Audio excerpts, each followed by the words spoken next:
Welcome to my ETP 402 assignment 2 review of past learning video. I'd like to start by talking about who I am, as well as my teaching philosophy and about my classroom. So, my teaching philosophy is based around creating a supportive and nurturing environment for all my students based on their individual needs as well as interests. I really want my students to be willing to take risks and accept challenges within the classroom, because I believe that these will ultimately enhance their learning capabilities and their learning experiences. So what do I have to do in order to create such a classroom environment? Well, I must at all times set up rich teaching and learning sequences, and as well as that, create a supportive environment. So I need to make sure that I have an open dialogue with all the stakeholders within my classroom and the wider school community, including the students themselves, other teachers, other members of staff such as integration aides, and most importantly, parents and caregivers. Because by having an open dialogue and having ongoing feedback, we can make sure that the classroom is always inviting, the classroom is always welcoming. In this way, I really resonate with my pedagogical stance with the Productive Pedagogies framework, because two of its four main pillars are all about creating a supportive classroom environment and recognising difference. So as you can tell, these things are really, really important to me, because I believe in understanding the individual student and creating the environment where they are cherished and they want to be there. Vygotsky sums this up when he talks about socialisation enhancing learning, and personal experience only tells me that deep learning can occur if we do this.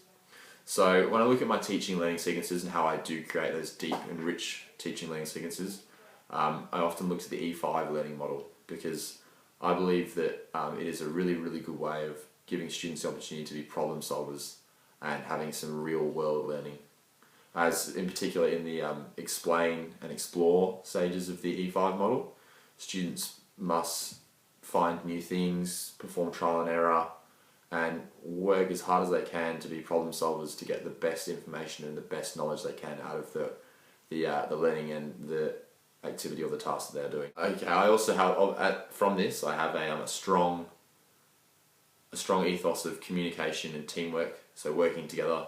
So that might be working as a whole class, that might be working as pairs, that might be working with students from other classes, that might be working with other staff members, but I believe that it's really important because for me, my experiences where I've worked best as a problem solver has been when I worked in a team, and it links to the E5 model, because in these explore, explain, elaborate stages, students need to work together to share knowledge, to share theories, share understandings to get the best understanding they can from it.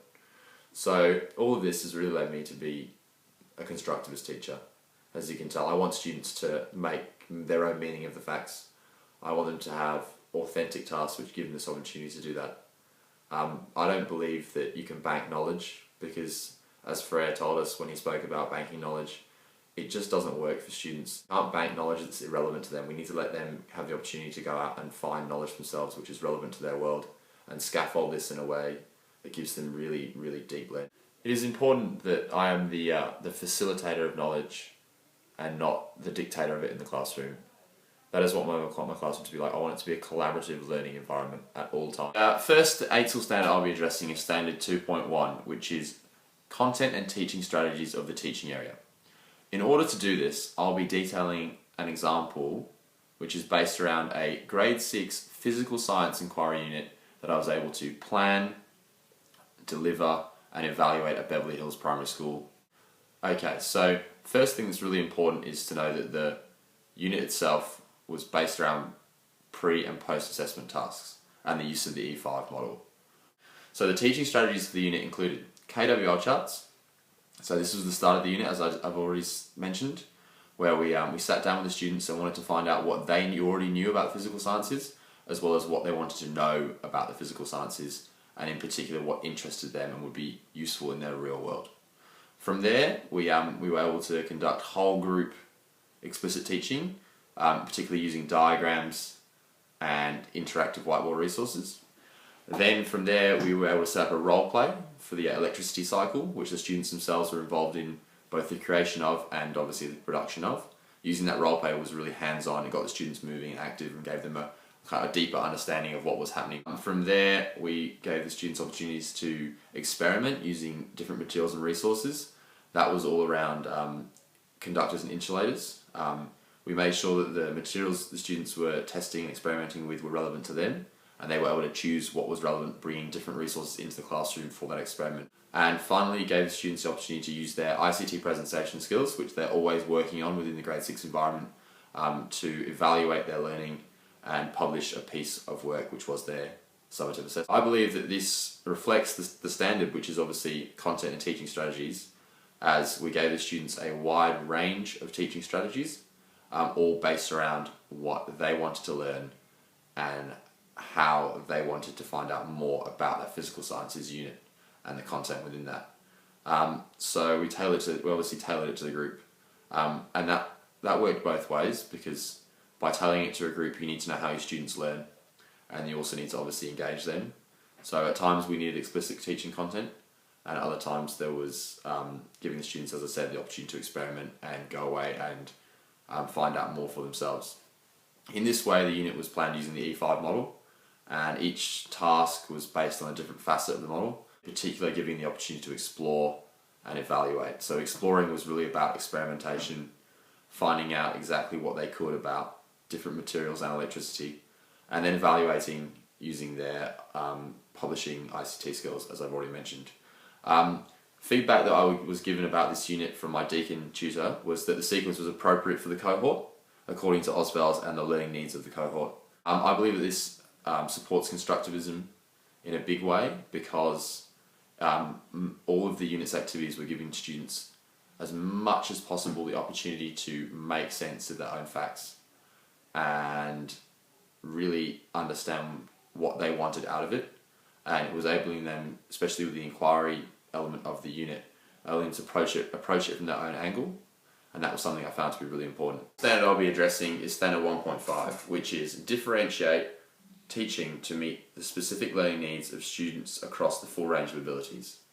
In order to do this, I'll be talking about my use of numeracy groups at Old Orchard Primary School during my 4th year practicum. Numeracy groups are a great way of differentiating between ability levels, because I'm able to use the whole lesson structure at all times. This lesson structure involves a whole group focus at the start of the lesson, which normally involves explicit teaching, recapping of previous lessons, or just consolidating knowledge so we can move into today's lesson. Then we go into the group or individual part of the lesson. This is where the differentiation can take place, because students are split into normally 4 groups, and can go away and work at their own individual levels at differing tasks that I've set up for them across the week. So there is a teacher focus group that works with myself, and during this teacher focus group I can provide that individual support depending on where the students are at, and give them tasks that work at their specific level.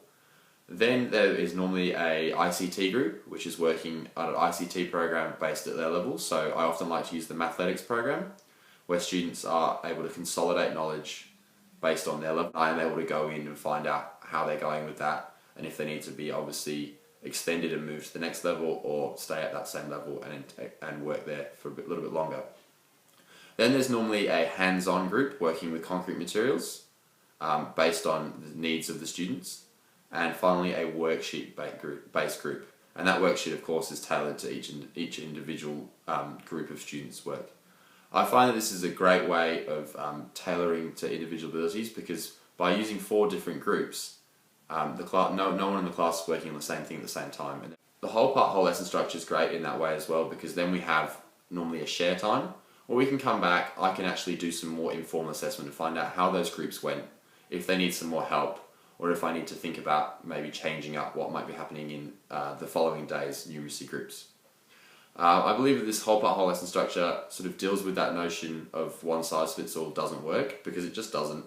And we know that students need to be working at their own pace on the content that is relevant to them at that time, and so that they can feel academically engaged, they can feel supported, and they know that there's explicit performance criteria for them. These 3 things are all based on, again, the Productive Pedagogies framework, which is something that I really resonate with, as I said in my teaching philosophy. Okay, so the third ATEL standard I'll be addressing is standard 4.1, which is support student participation. So the example I'll be using to detail this standard and elaborate on how I best do this is an example of classroom norms that I was able to be involved in setting up during my fourth year practicing at Old Orchard Primary. And at the start of the year, we together, during a circle time activity, discussed the best ways that we learn, the best ways that we can support others learning, the best ways that we can do our best work, and the best ways that we can make sure that everyone feels happy in the classroom. So we were able to think of these things and then together come up with 8 norms that were written down, published, and put up around the classroom. So in our classroom, these norms included, and weren't limited to, but included that we will always do our best work, we will treat each other as we want to be treated, and we will respect our own property and each other's property at all times.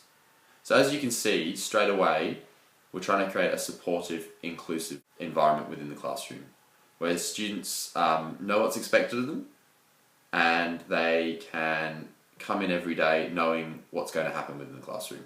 They know how they're going to be treated by both their peers, but also myself as a teacher and other members of teaching staff. And they just understand that this is their classroom and they must take responsibility for their own classroom. So this obviously links to my philosophy of teaching, positive and supportive teaching environment and atmosphere, because we want it to be their own classroom, not my classroom. We don't want them to be we don't want to be sort of just tourists of the classroom. We actually want to be the citizens. It's them. They have ownership. They're the ones who are in control of what's happening, and this has been done by obviously creating the classroom norms together with the students. This is obviously very simply linked to the productive pedagogies framework again, because it's just, an inclusive classroom environment.